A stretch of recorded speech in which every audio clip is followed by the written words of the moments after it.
Hello बच्चों, मेरा नाम है रॉबिन और हम लोग कर रहे हैं एटम्स एंड मॉलिक्यूल्स। और पिछले लेक्चर में हमने इसकी एक्सरसाइज से कुछ क्वेश्चंस किए थे, तो आइए उसी को आगे कंटिन्यू करते हैं। ओके, तो क्वेश्चन नंबर 7 हमारे पास है, what is the mass of. मास निकालने के लिए कह रहा है और फर्स्ट पार्ट है 1 mole of nitrogen atoms. 1 mole nitrogen atoms का मास हमको निकालना है। ठीक है, अच्छा 1 मोल नाइट्रोजन एटम का मास निकालना है तो इसने क्या दिया है, n दिया है। ठीक है, अच्छा मास निकालने के लिए बोला है तो फॉर्मूला क्या बन जाएगा, n is equal to small m upon में कैपिटल M। ओके, अच्छा n कितना दिया हुआ है 1, मास हमको कैलकुलेट करना है। मोलर मास कितना बनेगा, मोलर मास कितना बनेगा, अच्छा दिया क्या है, एटम है ना, दिया क्या है एटम। तो मोलर मास निकालने के लिए क्या करते थे कि सर एक काम करते हैं, एटॉमिक मास निकाल के उसके U को रिप्लेस करते हैं किससे, G से। ठीक है, अब बात आती है कि सर नाइट्रोजन का एटॉमिक मास कितना होगा। ओके, तो नाइट्रोजन का एटॉमिक मास होता है 14U, आपके क्वेश्चन में गिवन है। ठीक है, 14U, तो इसका मोलर मास कितना आ जाएगा, 14 ग्राम आ जाएगा। तो 1 मोल नाइट्रोजन एटम का जो मास होगा वो कितना आ जाएगा, 14 ग्राम आ जाएगा। सिंपल। अच्छा सेकंड पार्ट देखते हैं। सेकंड पार्ट कह रहा है 4 moles of aluminium atoms. Second part ये कह रहा है 4 मोल्स ऑफ एल्यूमिनियम एटम्स। तो फिर से वही बात है, ठीक है, कि small n is equal to small m upon में कैपिटल M, जहाँ पे ये क्या होता है हमारे पास नंबर ऑफ मोल्स होता है, ये क्या होता है मास गिवन और मास टू बी कैलकुलेटेड, और ये क्या होता है मोलर मास होता है। अच्छा इसी को आगे कंटिन्यू करें तो n हमारे पास क्या हो जाएगा, 4 हो जाएगा, ये हमको फाइंड आउट करना है। और मोलर मास, तो आपके क्वेश्चन में नीचे गिवन है कि जो एल्यूमिनियम का मास होता है, एटॉमिक मास कितना होता है 27U, है ना, 27U ये होता है। अच्छा तो एल्यूमिनियम एटम का मास कितना है 27U, इसका मतलब एल्यूमिनियम एटम का मोलर मास कितना हो जाएगा 27 ग्राम, कितना हो जाएगा 27 ग्राम। तो मास हमारे पास कितना आ जाएगा, mass is equal to 4 into में 27, और जो भी आपका आंसर आएगा आप इसको ग्राम्स में लिख लीजिएगा। सिंपल, ये तो कर लेंगे आप, है ना। अच्छा थर्ड पार्ट देखते हैं। अब थर्ड पार्ट में इसने बोला 10 moles of sodium sulphide, 10 moles of sodium sulphide. Okay, sodium sulphide का यहाँ पे फॉर्मूला हो गया। उसके बाद ये कह रहा है कि इसका मास कितना होगा। अच्छा सोडियम का मास कितना होता है 23U, सोडियम का मास कितना हो गया 23 यूनिफाइड मास। सल्फर का मास गिवन है कितना है 32U, 32 यूनिफाइड मास। ऑक्सीजन का कितना होता है 16 यूनिफाइड मास। बस इन 3 की रिक्वायरमेंट थी। अच्छा अब क्या निकालना है, मोलर मास, क्योंकि फॉर्मूला तो वही लग जाएगा, n is equal to small m upon में कैपिटल M। ये चीज़ हमको कैलकुलेट करनी है, ये हमें यहाँ से कैलकुलेट करना है, और ये गिवन है। ठीक है, तो मोलर मास के लिए क्या करेंगे, इस बार क्या दिया है मॉलिक्यूल दिया है, इस बार क्या दिया है मॉलिक्यूल, और अगर मॉलिक्यूल दिया है तो क्या निकालूंगा मॉलिक्यूलर मास। ठीक है, तो पहले मैंने क्या निकाला है इसका molecular mass, molecular mass Na2SO3 का। तो मॉलिक्यूलर मास कितना आएगा Na2, तो कितना बनेगा ट्वाइस ऑफ 23 प्लस S कितना है 32 प्लस ऑक्सीजन कितने हैं 3 है, इसका मतलब क्या करूँगा 3 मल्टीप्लाई बाई 16 कर दूँगा। ये हमारे पास बनेगा 46, ये हमारे पास बनेगा 32 और ये बनेगा 48। और जब आप इनको ऐड करेंगे तो ये हो जाएगा 8 और 2 10, 10 और 6 16, 1 कैरी, तो 4 और 1 5, 5 3 8 और 4 12, 126 यूनिफाइड मास। इसका मतलब जो मोलर मास बनेगा वो कितना बनेगा 126 ग्राम बनेगा। मास हमको क्या निकालना है 10 मोल्स का निकालना है, इज इक्वल टू n कितना है 10 है। जब आप इसको सॉल्व करेंगे तो आपके पास जो मास आएगा वो कितना आ जाएगा 1260 ग्राम्स, 1260 ग्राम्स।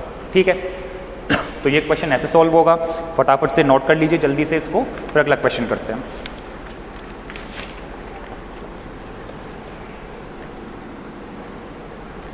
ठीक है, नोट कर लिया होगा, तो जल्दी से इसको मिटाते हैं और अगला क्वेश्चन करते हैं। अगला क्वेश्चन क्या बोल रहा है, कन्वर्ट इनटू मोल्स मोल्स के अंदर कन्वर्ट करना है। तो फर्स्ट पार्ट क्या दिया हुआ है, क्वेश्चन नंबर 8 की बात कर रहे हैं, ठीक है, कि 12 gram of oxygen gas, 12 gram of oxygen gas, इसको मोल्स के अंदर कन्वर्ट करना है। अच्छा, तो निकालना क्या है, इसका मतलब मुझे स्मॉल n निकालना है।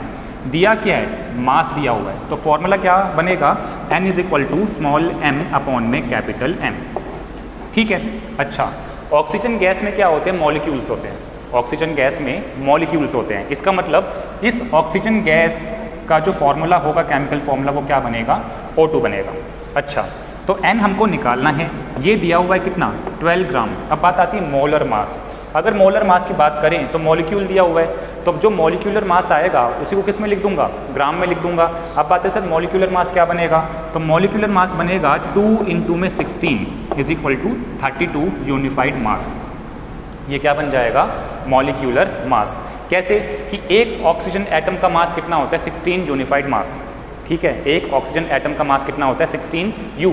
यहाँ पे कितने एटम है, 2 एटम है, तो 2 × में 16 क्या बनेगा, 32। अच्छा, तो मोलर मास कैसे निकालते हैं, मोलर मास के लिए हम एटॉमिक मास या फिर मॉलिक्यूलर मास को ग्राम में चेंज कर देते हैं, तो कितना बन जाएगा, 32 ग्राम, ठीक है। इसको सॉल्व करेंगे, 4 × 12, 4 × 32, ये हमारे पास क्या आ जाएगा, 0. फर्दर सॉल्व करेंगे तो कितना आएगा, 0.375 मोल्स,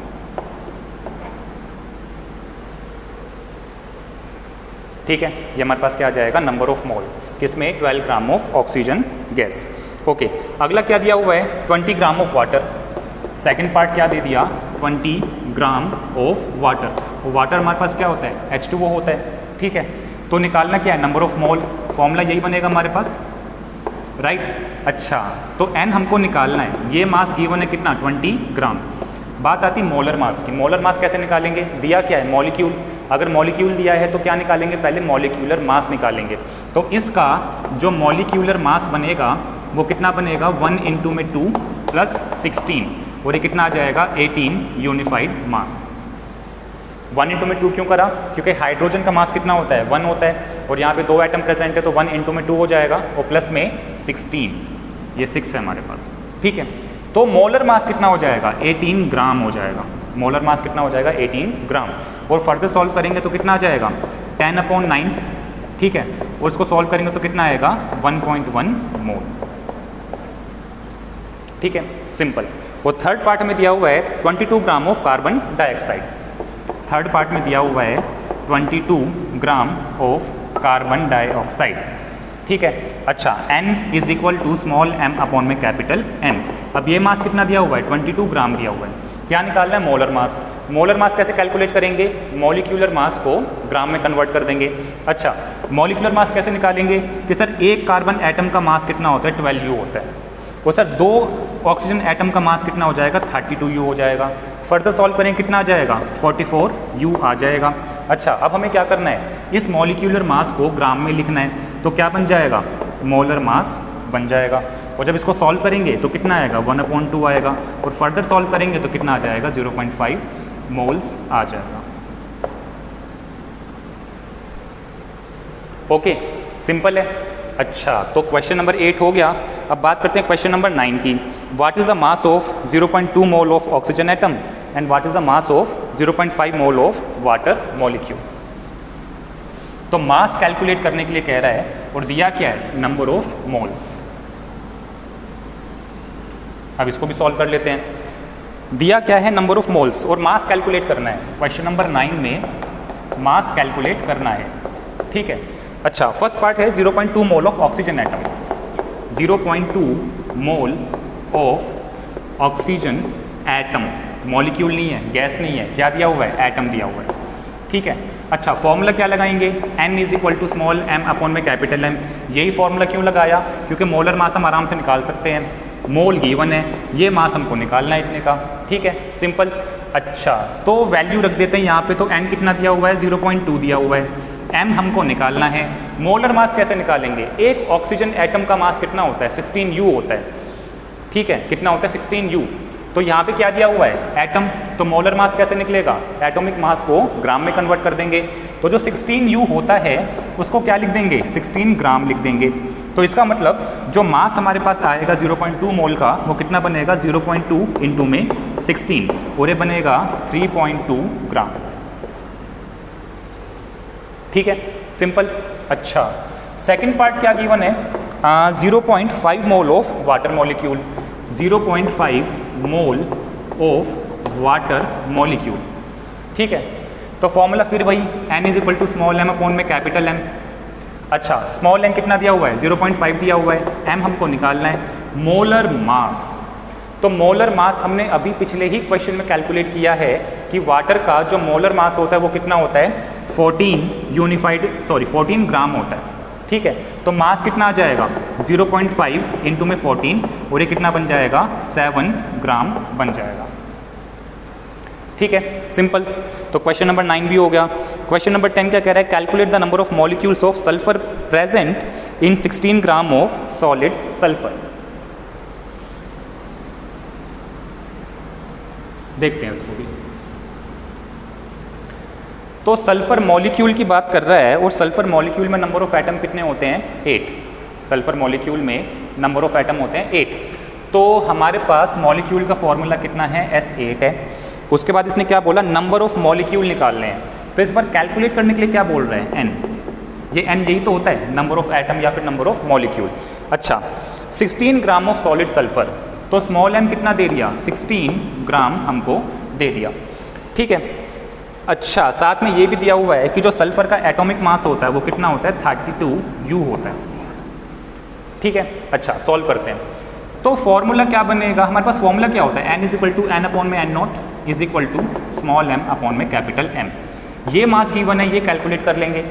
ये मास, ये नंबर ऑफ एटम मॉलिक्यूल निकालने हैं, ये हमें पता होता है कितना है, तो इसकी हमें ज़रूरत नहीं है। तो फॉर्मूला क्या बनेगा n अपॉन में n naught is equal to small m upon में कैपिटल M। ये फॉर्मूला बन जाएगा। अच्छा, अब बात करते हैं इसकी। तो n हमारे पास क्या हो जाएगा n not multiply small m upon में कैपिटल M। अब इसकी वैल्यू रख देते हैं, ये कितना बनेगा 6.022 इंटू में 10 की पावर 23। ओके, स्मॉल m कितना दिया हुआ है 16 ग्राम दिया हुआ है। स्मॉल m कितना दे दिया 16 ग्राम सल्फर दिया हुआ है। अच्छा, मोलर मास कैसे निकालेंगे, इस बार क्या दिया हुआ है मॉलिक्यूल दिया हुआ है। मॉलिक्यूल अगर दिया हुआ है तो पहले क्या निकालेंगे मॉलिक्यूलर मास। तो मॉलिक्यूलर मास कैसे निकलेगा 8 इंटू में 32 और इसी के U को किससे रिप्लेस कर देंगे G से रिप्लेस कर देंगे। तो मैंने यहाँ डायरेक्टली लिख दिया 8 इंटू में 32। ठीक है, और जब फर्दर सॉल्व करेंगे तो क्या बनेगा 8 2 जा 16 और ये किस पे जाएगा 16 पे जाएगा। तो ये हमारे पास ओवरऑल क्या बन गया n नॉट अपॉन में 16। तो अगर फर्दर सॉल्व करना चाहते हैं तो डिवाइड कर दीजिए, वरना इतना भी काफ़ी। ठीक है, सिंपल, यही क्वेश्चन था। अगला है लास्ट हमारे पास क्वेश्चन नंबर 11। अच्छा क्वेश्चन है काफ़ी, ये वाला इंपॉर्टेंट भी है, तो इसको थोड़ा ध्यान से समझना। तो क्वेश्चन नंबर 11 में क्या कह रहा है, calculate the number of aluminium ions present in 0.051 gram of aluminium oxide. अच्छा, ये कह रहा है कि एल्यूमिनियम ऑक्साइड दिया हुआ है Al2O3।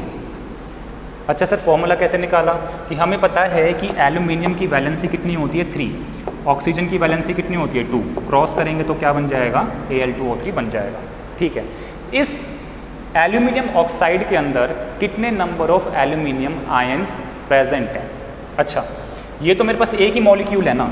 अब एक मॉलिक्यूल के अंदर तो मुझे पता है 2 एल्यूमिनियम आयंस प्रेजेंट हैं, 2 एल्यूमिनियम आयंस प्रेजेंट है, लेकिन इसने क्या बोला है 0.051 ग्राम किसका दिया हुआ है एल्यूमिनियम ऑक्साइड का दिया हुआ है। अब इसके अंदर कितने प्रेजेंट होंगे। तो पहली बात तो ये कि मुझे ये पता है कि अगर एक मॉलिक्यूल है तो 2 एटम प्रेजेंट हैं, एल्यूमिनियम के आयंस प्रेजेंट हैं। अगर 2 मॉलिक्यूल होते तो 4 आयन प्रेजेंट होते, अगर 3 मॉलिक्यूल होते तो 6 आयन प्रेजेंट होते, लेकिन अभी मुझे ये नहीं पता कि कितने मॉलिक्यूल प्रेजेंट हैं। तो सबसे पहले मुझे क्या निकालना पड़ेगा कि एल्यूमिनियम ऑक्साइड के कितने मॉलिक्यूल प्रेजेंट हैं, number of molecule present in 0.051 gram of aluminium oxide. तो निकालना क्या है, मुझे पहले n निकालना, n हमको निकालना है। और दिया क्या हुआ है, मास दिया हुआ है कितना 0.051 ग्राम, है ना, ये मास हमको दिया हुआ है। तो थोड़ा सा इसको मैं साफ़ सुथरा कर देता हूँ, फिर सॉल्व करते हैं। ठीक है, एक बात देखना कि इसने क्वेश्चन में दिया है कि एल्यूमिनियम एटम का जो मास होता है वो कितना होता है, 27 यूनिफाइड मास होता है। ठीक है, उसके बाद ऑक्सीजन एटम का मास मुझे पता है कितना होता है, 16 यूनिफाइड मास होता है। उसके बाद इसने हमें ये दिया है कि मास ऑफ एल्यूमिनियम ऑक्साइड कितना है, 0.051 ग्राम।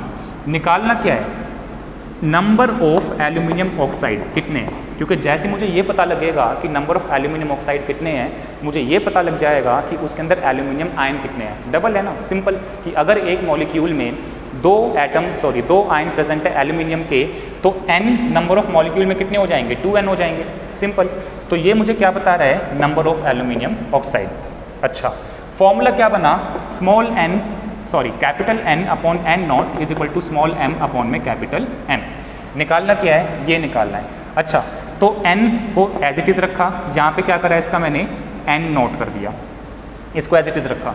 उसके बाद यहाँ क्या बना, 0.051। अब क्या निकालना है, मोलर मास, किसका, एल्यूमिनियम ऑक्साइड का। तो जल्दी से मोलर मास निकाल लेते हैं। तो मोलर मास कैसे निकलेगा कि जो भी हमारे पास एल्यूमिनियम ऑक्साइड का मॉलिक्यूलर मास आएगा उसको मैं किस में निकाल लूँगा, ग्राम में। ठीक है, तो क्या बनेगा, 27 इंटू में 2 प्लस 3 इंटू में 16, हाँ या ना। 27 एक एटम का मास होता है, लेकिन जहाँ पे कितने हैं, 2 एटम है, तो 2 से मल्टीप्लाई करा।